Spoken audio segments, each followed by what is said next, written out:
Hello students, welcome back in my channel Best Commerce Classes. My name is Shivani. तो आज हम लोग अपना फाइनेंशियल अकाउंटिंग जो हमारा करंट टॉपिक चल रहा है उसमें recording of transaction part 1 chapter 3 उसी को कंटिन्यू करेंगे। ठीक है, तो अभी तक उसमें हमने जो देख चुके हैं वो है business transaction and source document, जिसको हम लोग समझ चुके हैं। दूसरा जो वीडियो बना था इस चैप्टर पे वो था अकाउंटिंग इक्वेशन। तो आज का जो हमारा टॉपिक है वो है rules of debit and credit, यानी अब हम अपने चैप्टर को आगे लीड कर रहे हैं और ट्रांजैक्शन को कैसे रिकॉर्ड करना है उस पर काम करना है हमें। ठीक है, तो चलिए let's start our class. Rules of debit and credit, यानी कि कोई भी ट्रांजैक्शन को जब हम रिकॉर्ड करते हैं तो उसके कुछ रूल्स होते हैं, यानी कि कब उसको हमें डेबिट करना है कब क्रेडिट करना है उसको हम लोग सीखेंगे। ठीक, तो all accounts are divided into 5 categories. यहाँ पे ये ध्यान देने वाली बात है कि जितने भी अकाउंट्स है उसे ओनली 1 एंड ओनली 5 कैटेगरीज में डिवाइड किया गया, यानी हमें बहुत ज़्यादा अपने ऊपर प्रेशर डालने की जरूरत नहीं, बहुत कुछ याद नहीं रखना है। सिर्फ हमें ये ध्यान रखना कि जितने भी दुनिया भर के अकाउंट्स होंगे उन्हें उन्हीं 5 कैटेगरीज में ही डिवाइड करना है और उसके बाद हमें रूल्स अप्लाई करना है कि कब किसको डेबिट करना है कब किसको क्रेडिट करना है। तो for the purposes of recording the transaction ये 5 कैटेगरीज हैं। क्या? Asset, liability, capital, expenses, losses. ठीक है, एक्सपेंसेस या फिर लॉसेस होता है वो दोनों एक ही कैटेगरी में हो रहे हैं, या फिर रेवेन्यू एंड गेन्स। ये 5 कैटेगरीज हैं जिनमें आपको रूल अप्लाई करना है डेबिट और क्रेडिट का। ठीक, आप पिक्चर में भी देख सकते हो असेट, लाइबिलिटीज, रेवेन्यू, एक्सपेंस और इनकम, ये 5 कैटेगरीज है, इन्हीं को देखना है। तो हमारा फंडामेंटल रूल क्या कह रहा है? द टू फंडामेंटल, मतलब रूल भी सिर्फ 2 ही है, बहुत ज्यादा रूल्स भी नहीं। 5 कैटेगरी एंड 2 फंडामेंटल रूल क्या है? Are followed to record the changes in these account.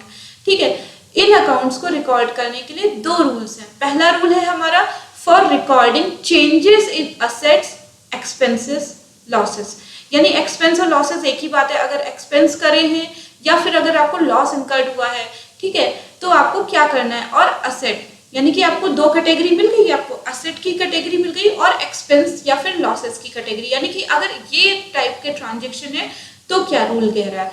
तो पहला रूल हमारा ये कह रहा है increase in asset is debited and decrease in asset is credited, यानी कि अगर असेट इंक्रीज हो रही है तो आप हमेशा उसको डेबिट करोगे, ये ध्यान रखना।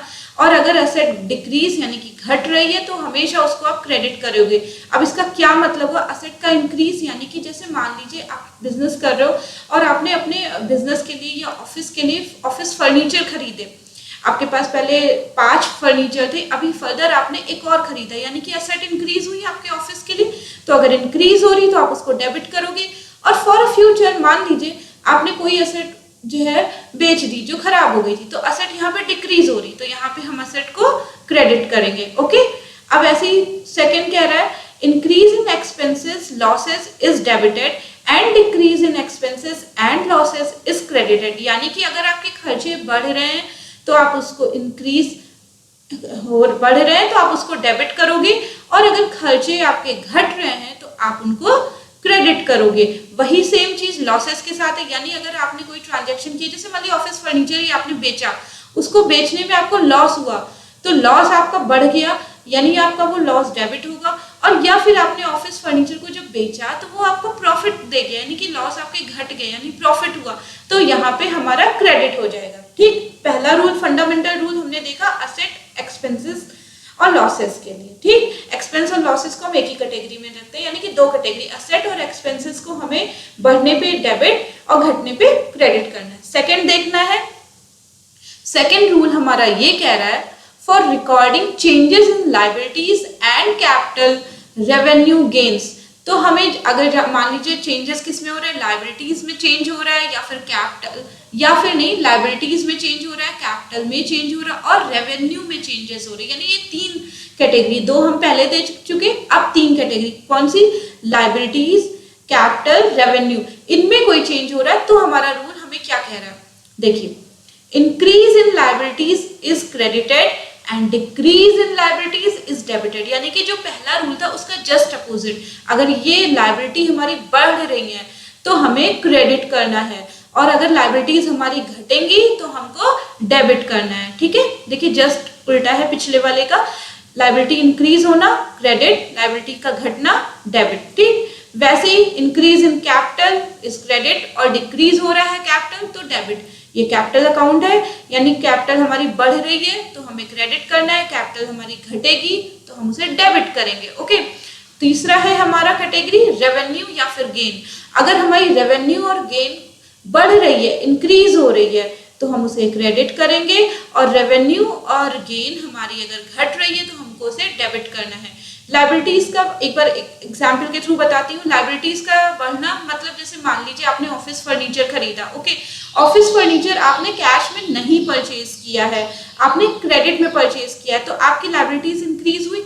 भाई जिसका पेमेंट अभी आपने नहीं किया, फ्यूचर डेट में किया, तो वो आपके लिए लाइबिलिटी बढ़ी, यानी कि वो अमाउंट से आपके क्रेडिटर्स इंक्रीज हो रहे हैं तो आप उसे क्रेडिट करोगे। एंड इन फ्यूचर डेट आपने उसका पेमेंट कर दिया, यानी हमारी लाइबिलिटीज घट गई, हम उसका पेमेंट कर चुके, अब नो मोर लाइबिलिटीज, तो यहाँ पे आप उसको डेबिट करोगे, ओके। कैपिटल इंक्रीज कैसे होती है? जैसे आपने कैपिटल जब बिजनेस स्टार्ट किया, कैपिटल इंट्रोड्यूस किया, ठीक है, तो इंक्रीज हो गई, आपने उसे क्रेडिट शो कर दिया कैपिटल अकाउंट में। और इन फ्यूचर डेट आपने कैपिटल में से कुछ पैसा विड्रॉल किया कुछ फर्दर पेमेंट या इन्वेस्टमेंट के लिए, तो कैपिटल आपकी घट गई, तो वहां पे आप कैपिटल को डेबिट करोगे, उतने ही अमाउंट से कम कर दोगे, ओके। रेवेन्यू या गेन, रेवेन्यू या गेन यानी कि कोई भी ट्रांजैक्शन, जैसे हमने मान लीजिए कोई सेल परचेज किया, उसको सेल करने पे हमें अगर प्रॉफिट हुआ है, गेन हुआ है, तो वो प्रॉफिट या इनकम हमारी क्रेडिट होगी। और अगर हमें कम मतलब रेवेन्यू या फिर खर्चे या जो भी है वो हमारा घट गए तो वो हम उसको डेबिट करेंगे, ओके। तो ये दोनों रूल देख लिए हमने, 5 कैटेगरीज देख ली। अब हम इसको एक बार पिक्चर के फॉर्म में भी देख लें। ये पिक्चर मैंने हर पेज पे अप्लाई किया जिससे कि आप याद करोगे और ये इजी भी पड़ेगा आपको हर क्वेश्चन करते समय। तो देखिए, अगर हमारा ये 5 category asset, expense, liability, income और कैपिटल इंक्रीज होती है तो हमें क्या करना है? असेट और एक्सपेंस इंक्रीज होंगे तो डेबिट, दोनों डेबिट, और ये तीनों अगर इंक्रीज होंगे तो इन्हें हमेशा हमें क्रेडिट करना है, यानी ये येलो पार्ट क्रेडिट होगा और ब्लू पार्ट डेबिट होगा। अब आगे देखते हैं, ये इंक्रीज वाला एरो था, अब डिक्रीज वाला एरो, यानी असेट, एक्सपेंसेस, लायबिलिटी, इनकम और कैपिटल जब घटेंगे, ये पांचों जब घटेंगे तो क्या होगा? असेट और एक्सपेंस हमेशा क्रेडिट करते हैं और लायबिलिटी, इनकम, कैपिटल हमेशा डेबिट करेंगे, ओके। तो चलिए हम अपना एक एग्जाम्पल करते हैं जिससे कि हम इसको कनेक्ट कर सकें। तो ये आपकी बुक का ही एग्जाम्पल मैंने उठाया है, बुक से ही है, सीबीएसई की एनसीईआरटी की बुक से, ठीक। Rohit started business with cash ₹5 lakh, यानी कि ये एग्जाम्पल मैंने अभी आपके प्रीवियस अकाउंटिंग इक्वेशन में भी डाला है। अब इसको अप्लाई कर रहे हैं, रूल अप्लाई करते हुए कि किस ट्रांजैक्शन को हमें डेबिट करना है, किस ट्रांजैक्शन को हमें क्रेडिट करना है, ठीक। तो यहाँ पे ये कह रहा है कि रोहित ने बिजनेस स्टार्ट किया विद कैश ₹5 लाख से, ओके। एनालिसिस देखते हैं ट्रांजैक्शन का। The transaction increases cash on one hand and increases capital on other hand. यहाँ पे क्या हो रहा है? दोनों ही एस्पेक्ट हमारे इंक्रीज हो रहे हैं क्योंकि उसने कैश से शुरुआत किया बिजनेस, यानी कि कैश क्या है? हमारा असेट हमारा इंक्रीज हो रहा है, यानी आपको क्या करना है? डेबिट करना। हमेशा ये पिक्चर इमेज ध्यान में रखिए और जब आप लोग भी अपना क्वेश्चन सॉल्व करिए तो एक साइड में रूल जरूर लिख लीजिए हर पेज पे, हर क्वेश्चन को सॉल्व करते समय, तो आपका एक फ्लो बन जाएगा और आप इजी गोइंग में फटाफट क्वेश्चन अप्लाई करिए। ये नहीं सोचना पड़ेगा कि कौन सा चीज डेबिट होना है, कौन सी चीज क्रेडिट। आपने साइड में वर्किंग नोट में अपना ये रूल लिख लिया और देखते रहे कि ये चीज ये है क्या, ये कैटेगरी किस में आ रही, कैश किस कैटेगरी में आ रही, असेट में। देखा, असेट इंट्रोड्यूस हो रहा है मींस इंक्रीज हो रहा है, क्या करना है? डेबिट करना है। फटाक से कैश अकाउंट बनाया और डेबिट कर दिए 5 लाख रुपए से, ठीक। दूसरा कह रहा है क्योंकि कैपिटल इंट्रोड्यूस किया और कैपिटल भी हमारी इंक्रीज हो रही है। यहाँ पे देखिए कैपिटल पे आइए, कैपिटल क्या हो रही है? इंक्रीज, तो क्या करना है? क्रेडिट करना है। कैपिटल अकाउंट 5 लाख रुपीज से क्रेडिट हो गए। अच्छा, ये जो नंबरिंग पड़ी है ये आपके जो क्वेश्चन है उसके अकॉर्डिंग पड़ी है, ठीक है। फर्स्ट है ये, तो फर्स्ट नंबर कैश इसका हो गया रोहित का, कि उसने बिजनेस स्टार्ट किया है 5 लाख रुपए से और कैपिटल इंट्रोड्यूस किया, तो ये फर्स्ट पॉइंट का है। पॉइंट नंबर 6 आपका जो 6 पार्ट होगा उसको है, तो इसको हम आगे देखते हैं। सेकंड पार्ट हमारा कह रहा है open a bank account with an amount of ₹4,80,000, यानी कि उसने अब जो 5 लाख इंट्रोड्यूस किए हैं उसमें से कुछ पैसा निकाल के उसने बैंक अकाउंट ओपन कर लिया है, ठीक। तो एनालिसिस देखते हैं। The transaction increases the cash at bank on one hand and decreases cash in hand on the other hand. यानी कि ये ट्रांजेक्शन ये कह रहा है कि जो कैश हमारा होगा कहाँ पे, बैंक में, जो उसने बैंक अकाउंट खोला वो हमारे इंक्रीज हो गए, है ना। बैंक में पैसा गया यानी बैंक में पैसा बढ़ गया हमारा, वो इंक्रीज हो रहा है। और बैंक भी हमारा कौन सी कैटेगरी में आएगा, एग्जैक्टली असेट में। एसेट हमारे इंक्रीज हुए तो हमें क्या करना है, डेबिट। यानी कि कैश अकाउंट यानी कि बैंक अकाउंट जब आप खोलोगे, बैंक हमारी इंक्रीज हुई तो 4,80,000 से हमने उसको डेबिट कर लिया। Okay, second, on the other hand क्या कह रहे हैं, डिक्रीज क्या हो रहा है, कैश, क्योंकि जो कैश में पैसा आपका 5 लाख पड़ा था आपने उसी से ही तो बैंक अकाउंट खोला, यानी यहाँ पे कैश इन हैंड, जो हमारे इन हैंड में कैश था वो डिक्रीज हो गया। अब यहाँ पे एसेट क्या हो रहा है, इधर रेड वाले एरो को देखिए, असेट हमारा डिक्रीज हो रहा है। जब डिक्रीज होता है तो हमें क्या करना होता है, क्रेडिट। यस, तो 4,80,000 हमारा यहाँ पे क्रेडिट हो जाएगा। ठीक है, अब हम आते हैं अपने पॉइंट नंबर 3 पे। पॉइंट नंबर 3 क्या कह रहा है, bought furniture for ₹60,000 and issued check for the same। यानी कि उसने 60,000 रुपए का फर्नीचर खरीदा और उसके लिए पेमेंट कैसे किया, चेक से। यानी कि अब देखिए, हमने जो 4,80,000 बैंक में अकाउंट से खोला था, उसी 480 में से हमने 60,000 रुपए फर्नीचर का पेमेंट कर दी। यानी कि क्या हो रहा है, बैंक से पैसा कम हो गया, बैंक क्या हुई, असेट हमारी डिक्रीज हुई। ठीक, यानी कि रेड एरो एसेट डिक्रीज को शो कर रहा है, तो डिक्रीज होगी तो क्या होगा, क्रेडिट। ओके, तो देखिए पॉइंट नंबर 3 है हमारा, ये क्वेश्चन का पॉइंट नंबर 3, 60,000 से यहाँ पे डिक्रीज हो रहा, पॉइंट नंबर 3 हमने यहाँ पे क्रेडिट कर लिया। और फर्नीचर अकाउंट को हमने क्यों ऐड दिखाया, क्योंकि फर्नीचर हमने खरीदा और furniture is what, furniture is our asset. तो असेट यहाँ पे हमारी इंक्रीज, यानी ग्रीन एरो इंक्रीज हो रही है, और इंक्रीज होती है एसेट जब, तो हम क्या करते हैं, डेबिट करते हैं। तो हमने एसेट को इंक्रीज करके दिखा दिया डेबिट करके फर्नीचर अकाउंट में। ठीक है, तो अब एक बार देख लेते हैं एनालिसिस क्या कह रहा है। दिस ट्रांजेक्शन इंक्रीजेस फर्नीचर, और फर्नीचर क्या है, एसेट। ठीक है, तो इंक्रीज हो रही है तो यानी डेबिट कर लिया on the one hand, and यानी वन हैंड यानी एक तरफ अगर आप फर्नीचर अकाउंट बना रहे हो तो फर्नीचर इंक्रीज हो रही है यानी डेबिट हो गया। एंड डिक्रीज बैंक भी आपकी एसेट है और बैंक आपकी डिक्रीज हो रही है ऑन द अदर हैंड, दूसरे साइड, यानी बैंक अकाउंट जब आप देखोगे तो वो डिक्रीज हो रही है। ठीक है, by ₹60,000 increase in asset are debited and decrease in asset are credited, therefore record the transaction with debit to furniture account and credit to bank account. ठीक, पॉइंट नंबर 1 60,000 से हो गया, पॉइंट नंबर 3 ये जो है उसका है। ओके, और ये 4,80,000 क्योंकि हमने बैंक अकाउंट, सेकंड वाला पॉइंट हमारा यही कह रहा था कि बैंक अकाउंट में खोला है तो वो है हमारा। ओके, अब हम पॉइंट नंबर 4 देखते हैं। पॉइंट नंबर 4 ये कह रहा है, bought plant and machinery from Ramji Lal for the business for ₹1,25,000 and an advance of ₹10,000 in cash is given. यानी कि हमने plant and machinery Ramji Lal से खरीदी है अपने बिजनेस के लिए, पर्सनल यूज के लिए नहीं, अपने बिजनेस के लिए। कितने की, 1,25,000 रुपए की, और इसके लिए हमने उन्हें 10,000 रुपए एज एन एडवांस दिए। यानी कि हमने फुल एंड फाइनल पेमेंट नहीं किया है, हमने खाली 10,000 रुपए कैश में पेमेंट करके उनको एज एन एडवांस दे दिया। कि हमने उनसे ये कहा कि रामजी लाल मैं आपको फ्यूचर डेट में आपका रिमेनिंग बैलेंस पे कर दूंगी। रिमेनिंग कितना हो गया, 1,15,000, 1,25,000 में से 10,000 माइनस करिए, 1,15,000, यानी 1,15,000 के लिए आपकी लायबिलिटीज इंक्रीज हो गई, है ना। रामजी लाल ड्यू हो गए आपके ऊपर कि आपको उन्हें फ्यूचर डेट में पेमेंट करनी है। एनालिसिस देखते हैं। This transaction increases plant and machinery. पहली चीज आपकी प्लांट एंड मशीनरी क्या है, असेट है, वो आपने खरीदा तो यानी कि वो आपके बिजनेस में इंक्रीज हो गई, असेट इंक्रीज हुई।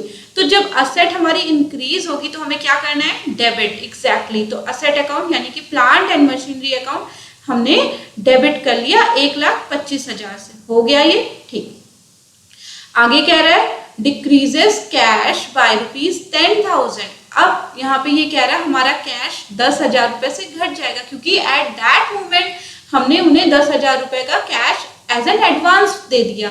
तो अब हम कैश अकाउंट, हमारे कैश घट गए। कैश क्या होता है, आपके असेट घट गए, यानी रेड एरो देखना है, असेट डिक्रीज हो रहे तो हमें क्या करना है, क्रेडिट। तो हमने देखा 10,000 रुपए, पॉइंट नंबर 4 का है 10,000, हमने क्रेडिट कर लिया 10,000 रुपए से कैश अकाउंट, यानी घट गया हमारे। ठीक, ये दोनों हो गए। अब हम देखते हैं एंड इंक्रीजेस लाइबिलिटीज। हमारी लाइबिलिटी बढ़ी है क्योंकि हम लोग 1,15,000 से ड्यू है, हमें रामजी लाल को फ्यूचर डेट में पे करना है। तो ये रामजी लाल आपके क्या है, एज ए क्रेडिटर। ठीक, और क्रेडिटर हमारी लाइबिलिटी, यानी लाइबिलिटी हमारी इंक्रीज हो रही, कितने से, 1,15,000। तो हमें इंक्रीज वाला कॉलम यानी एरो, ग्रीन एरो देखना है, लाइबिलिटी है ना। क्रेडिटर हमारी कौन से कैटेगरी में आएंगे, लाइबिलिटी में। लाइबिलिटी इंक्रीज होती है तो हमें उन्हें क्या करना है, क्रेडिट। तो रामजी लाल अकाउंट हमने खोला और 1,15,000 को हमने क्रेडिट कर दिया as an increase in liabilities. ठीक, तो यहाँ पे 3 अकाउंट अफेक्ट हो रहे हैं। Increases in assets are debited whereas decreases in assets are credited। ठीक है, यहाँ पे डिक्रीज हो रहा है 10,000 से असेट, यहाँ पे इंक्रीज हो रहा है 1,25,000 से हमारा asset. Plant and machinery asset है तो डेबिट हो गया। और on the other hand increases in liabilities are credited, और इंक्रीज हो रही है क्या, लाइबिलिटी। रामजी लाल अकाउंट हमारे लिए लाइबिलिटी है तो हमने उनको क्रेडिट कर लिया। Therefore record the transaction with debit to furniture account, है ना, डेबिट कर लिया फर्नीचर को, and credit to cash account, and credit कर लिया कैश अकाउंट को, एंड रामजी लाल अकाउंट को भी हमने क्रेडिट कर लिया। ओके, पॉइंट नंबर 5 देखते हैं। पॉइंट नंबर 5 ये कह रहा है goods purchase from Sumit traders for ₹55,000, यानी कि हमने अब गुड्स खरीदा है किससे, सुमित ट्रेडर्स से 55,000 रुपीज का। यहाँ पे कुछ भी नहीं लिखा है कि उन्होंने बैंक से पेमेंट किया है, कैश में पेमेंट किया है या क्या किया है। जब ऐसा कुछ भी मेंशन नहीं होता है तो हम ये मानते हैं कि हमने उधार में खरीदा है। ठीक है, तो यानी कि इसका पेमेंट फ्यूचर डेट में होगा। अब हमने एज ए जब उधार में खरीदा यानी कि हमारे लिए लाइबिलिटी बन गई है ना। सुमित ट्रेडर्स को हमें बाद में फ्यूचर में पेमेंट करना है तो वो हमारे लिए एज ए लाइबिलिटी कंसीडर होंगे। ठीक, एनालिसिस देखते हैं। दिस ट्रांजेक्शन इंक्रीजेस परचेज, ये ट्रांजेक्शन आपका दिखा रहा है कि परचेज इंक्रीज हो गए। और परचेज को हम क्या कंसीडर करते हैं, या फिर ये वो किस कैटेगरी में आती हैं, वो एक्सपेंसेस की कैटेगरी में आती हैं। ठीक है, तो एक्सपेंसेस इंक्रीज यानी ग्रीन एरो देखना है हमें। एक्सपेंसेस जब बढ़ेंगे तो हमें क्या करना है, एग्जैक्टली हमें डेबिट करना है, यानी कि परचेजेस अकाउंट 55,000 से डेबिट हो गए। आगे देखते हैं, increases in expenses increase in liabilities। ठीक है, इंक्रीज हो गया परचेज, और दूसरा कह रहा है हमारे लाइबिलिटीज भी इंक्रीज हो रही है ना, क्योंकि हमने पेमेंट नहीं किया। तो लाइबिलिटीज कौन है हमारा, मैसर्स सुमित ट्रेडर्स, और वो है क्या, एज ए क्रेडिटर, क्योंकि हमने उनको पेमेंट नहीं किया है तो वो भी हमारे बढ़ गए, यानी हमारी लाइबिलिटी इंक्रीज हो रही है। तो उसे हमें क्या करना होता है, यस, क्रेडिट करना होता है। यानी हमने सुमित ट्रेडर्स का अकाउंट ओपन किया और 55,000 रुपीज से हमने उनको क्रेडिट कर लिया। ये शो कर रहा है कि हमारे क्रेडिटर्स यहाँ इंक्रीज हो रहे हैं, और ये शो कर रहा है कि हमारे 55,000 रुपए से एक्सपेंसेस बढ़ गए हैं। ठीक है, increase in expenses are debited, है ना, एक्सपेंसेस को हमने डेबिटेड कर लिया, and increase in liabilities are credited. ये देखिए लाइबिलिटी को हमने क्रेडिट कर लिया। Therefore record the transaction with debit to purchases account and credit to Sumit Traders account। अब हम आते हैं अपने पॉइंट नंबर 6 की ओर। पॉइंट नंबर 6 क्या कह रहा है, goods costing ₹25,000 sold to Rajani enterprises for ₹35,000। ठीक है, गुड्स जिसकी कॉस्ट थी 25,000 रुपए, वो हमने प्रॉफिट पे बेचा, यानी कि कितना प्रॉफिट कमाया उस पे, 10,000 रुपए का। किसको बेचा, रजानी इंटरप्राइजेस को। 25,000 का गुड्स 35,000 में बेचा। अब यहाँ पे ये ट्रांजेक्शन 3 इफेक्ट जो है लेके आ रहा है, क्या, 10,000 के इफेक्ट को भी दिखाना है हमें। ओके, एनालिसिस देखते हैं। दिस ट्रांजेक्शन इंक्रीजेस सेल्स, ये ट्रांजेक्शन आपकी सेल को बढ़ा रहा है, और सेल्स आपकी कौन सी कैटेगरी में आता है, रेवेन्यू। रेवेन्यू आपकी इंक्रीज हो रही है, और इंक्रीज हो रहे हैं असेट्स। असेट कैसे, रजानी इंटरप्राइजेस आपके असेट हुए, क्यों, क्योंकि वो आप उन्हें कौन से कैटेगरी में रखोगे, एज एन डेटर, और डेटर्स आपके असेट होते हैं। ठीक है, यानी रेवेन्यू भी इंक्रीज हो रही है और आपकी असेट भी इंक्रीज हो रही है। तो दोनों हम देखते हैं कौन से उसमें आ रहे हैं, असेट हमारा ये आ गया, और रेवेन्यू हमारे आपके असेट, रेवेन्यू आपकी इनकम हो गई, और डेटर्स आपके असेट, ये दोनों इंक्रीज हो रहे हैं। यानी कि हमें जो है असेट इंक्रीज है तो डेबिट करना है, और इनकम इंक्रीज है तो हमें, इनकम नहीं है ये असेट ही है, ठीक है। इनकम आपकी क्या है, सेल्स रेवेन्यू, वो आपकी इंक्रीज हो रही तो आपको उसको क्रेडिट करना है, ठीक है। यानी सेल्स अकाउंट आपकी बढ़ेगी तो आप उसे क्रेडिट करोगे यहाँ पे 35,000 से, और रजानी आपके डेटर्स है यानी असेट है, तो असेट इंक्रीज हो रहे तो ये देखिए हमने डेबिट कर लिया 35,000 से, ठीक। Therefore record the entry with credit to sales account, हमने सेल्स अकाउंट को क्रेडिट कर लिया और डेबिट कर लिया रजानी इंटरप्राइजेस अकाउंट को 35,000 से, ठीक है। पॉइंट नंबर 6 ये वाला पॉइंट नंबर 6 इसको एक्सप्लेन कर रहा है। अब बात करते हैं पॉइंट नंबर 7 की। 7 कह रहा है paid the monthly store rent ₹2,500 in cash, हमने जो है अपनी शॉप का रेंट पे किया है 2,500 रुपए से, वो भी कैश में। अब हमने रेंट पे किया, रेंट आप समझ गए क्या है, खर्चा है, खर्चा हमने किया यानी एक्सपेंस हमारे इंक्रीज हुए, यानी हम उसको एक्सपेंस को क्या करना है, डेबिट। और कैश में पे किया है यानी कैश हमारी कौन सी कैटेगरी में आता है, असेट में। असेट में हमारे 2,500 रुपए तो हमारे हाथ से निकल गए ना, यानी असेट हमारी क्या हो रही है, हम रेड कॉलम में आएंगे, रेड एरो पे आएंगे, यानी घट गई है। तो असेट डिक्रीज होगी तो हमें क्या करना है, क्रेडिट करना है, ओके। तो देखिए रेंट अकाउंट हमने 2,500 रुपए से डेबिट कर लिया, खर्चे हमारे जब बढ़ते हैं तो हमने डेबिट किया, और कैश अकाउंट खर्चा हमारा 10,000 से घट गया है, कैश घट गई है तो हमने क्रेडिट कर लिया, ओके। तो कैश हमारा क्रेडिट हो गया और रेंट एक्सपेंस हमारे डेबिट हो गए। ये पॉइंट नंबर 1 to 7 ये सारे पॉइंट्स को कवर किए हुए, ठीक है। पॉइंट नंबर 1 जो 5 लाख से इंट्रोड्यूस हुआ था, फिर ये बैंक में चले गए पैसे, ठीक है।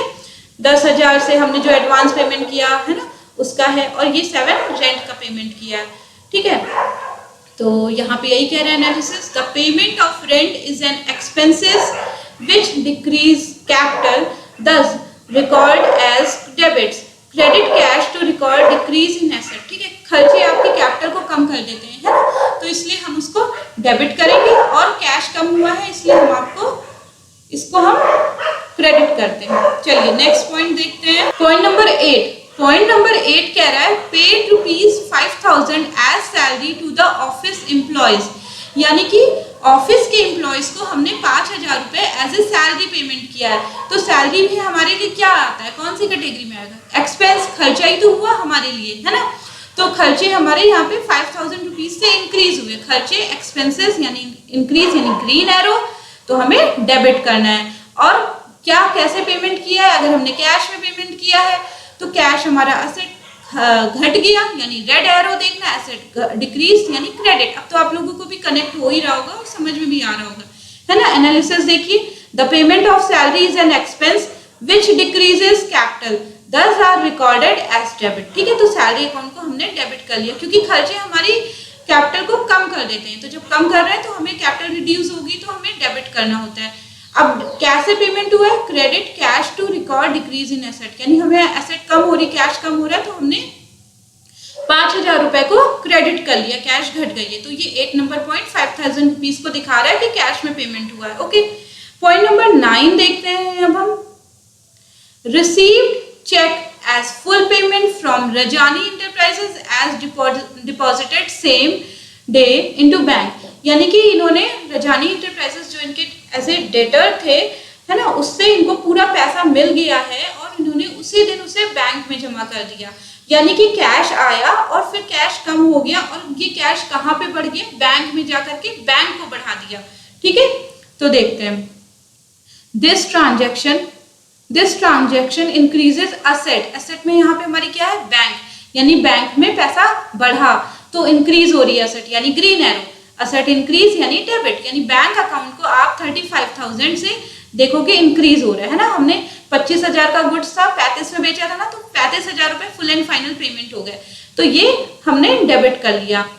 फिर ये कह रहा है on the one hand and, मतलब जो इंक्रीज हो रहा है वो एक हैंड पे है, एक अकाउंट में, and decrease asset Rajani enterprises as debtor on the other hand. अगर आप दूसरे साइड देखो, दूसरा साइड इफेक्ट देखो इसका, तो जो रजानी इंटरप्राइजेस आपके डेटर्स थे, डेटर्स कौन सी कैटेगरी में आते हैं, एसेट में आते हैं, एंड एसेट आपके यहाँ पे डिक्रीज हो रही है यानी रेड एरो, एसेट डिक्रीज हो रही है तो हमें उसे क्या करना होता है, क्रेडिट करना होता है, ठीक है।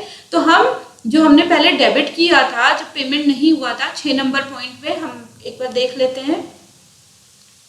देखिए यहाँ पे हमने क्या दिखाया था, रजानी इंटरप्राइजेस हमारे इंक्रीज हो रहे थे ना, इन्होंने पेमेंट नहीं किया था, तो पॉइंट नंबर 6 यहाँ पे हमारे डेटर इंक्रीज, तो असेट इंक्रीज थी तो हमने डेबिट कर लिया। अब पॉइंट नंबर 9 में ये यहाँ पे बात कर रहा है कि इन्होंने फुल एंड फाइनल पेमेंट कर लिया, यानी कि अब ये हमारे बैलेंस शीट में ये एज ए डेटर नहीं रह गए, हमारे एसेट नहीं रह गए, क्योंकि इन्होंने पेमेंट कर दिया। तो अब बात खत्म हो गई, जब पेमेंट खत्म हो गया तो फिर यहाँ पे असेट डेटर्स हमारे घट गए, कितने से 35,000 से। तो जब असेट घटते हैं तो हमें उन्हें क्रेडिट करना होता है, ठीक है। तो ये 35,000 से हमने यहाँ पे क्रेडिट कर दिया, यानी कि इनका अकाउंट अब क्लोज हो गया, कुछ भी ना ड्यू है ना कुछ बैलेंस है, ठीक। और यहाँ पे बढ़ रहा है तो वही 35,000, तो हमने बैंक अकाउंट को यहाँ पे डेबिट करके दिखा दिया। Therefore, increase in asset is debited, whereas decrease in asset is credited. Therefore, record the entry with debit to bank account and credit to Rajani Enterprises। ठीक है, ये हमने देख लिया। तो इसी के साथ स्टूडेंट्स हमारी आज की क्लास वाइंड अप होती है। आई होप सो आपको ये इलस्ट्रेशन समझ में आया हो, रूल्स क्या है डेबिट क्रेडिट के ये भी समझ में आए हो, ठीक है। तो अगर आपको इसके रिगार्डिंग कुछ डाउट है, कंफ्यूजन है, आप मुझे कमेंट बॉक्स में बताइए, मैं जैसे भी होगा टाइम मैं आपको सोल्यूशन प्रोवाइड करूंगी। और अगर आपको मेरा वीडियो पसंद आया तो please like share and subscribe करिए मेरे चैनल को। और अगर नहीं समझ में आया तो your feedback are always welcome, आप आराम से उसको डिसलाइक कर सकते हो, जिससे कि मैं भी उसमें और इम्प्रूव करूँ और आपकी लाइकिंग की कैटेगरी में स्टैंड कर पाऊँ, ठीक है। तो ओके, आपसे फिर मिलेंगे नेक्स्ट डे नेक्स्ट लेक्चर में। Till then take care, bye bye.